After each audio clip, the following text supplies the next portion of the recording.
നേരത്തെ ഞാൻ ഉടുത്ത ഒരു റോയൽ ബ്ലൂ ടച്ച് ഉണ്ടെങ്കിൽ അതിനൊരു പീകോക്ക് ബ്ലൂവിന്റെ ആണ് കേട്ടോ എക്സാക്ട്. അങ്ങനത്തെ ഒരു കളറൊന്നും കൂടെ നമുക്ക് വേണമെങ്കിൽ പറയാം.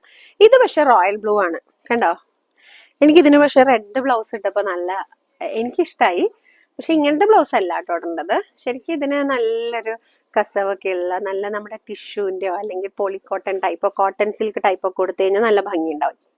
ഈ സാരിക്ക് ഒരു പ്രത്യേകത എന്ന് പറഞ്ഞു കഴിഞ്ഞാൽ നമുക്ക് എന്ത് ഫംഗ്ഷൻ എടുത്താലും നമ്മളെ വളരെ യുണീക്ക് ആയിട്ട് കൊണ്ടുപോകുന്ന ഒരു സാരിയാണ് കേട്ടോ. നമുക്കൊരു കുറേ നൊസ്റ്റാൾജിയ തരുന്ന ഒരു സാരിയും കൂടിയാണെന്ന് എനിക്ക് തോന്നണേ. ഈ സാരി ഉടുക്കുമ്പോൾ ഈ പറഞ്ഞ പോലെ തന്നെ നമുക്ക് കുറച്ചിങ്ങനെ പാട്ടിമാരെയൊക്കെ ഓർമ്മ വരും ഇല്ലേ? അങ്ങനത്തെ ഒരു സാരിയാ. പിന്നെ ഇനിയിപ്പോ ഡാൻസ് ആർട്ടൊക്കെ നല്ല ഇഷ്ടമുള്ള അവർക്കാണെങ്കിലും ഈ ട്രഡീഷണൽ ലുക്കും നല്ല ജിമിക്കൊക്കെ വരുമ്പോ ഒരു പ്രത്യേക ഒരു എലഗൻസ് തരുന്ന ഒരു സാരിയാണ്.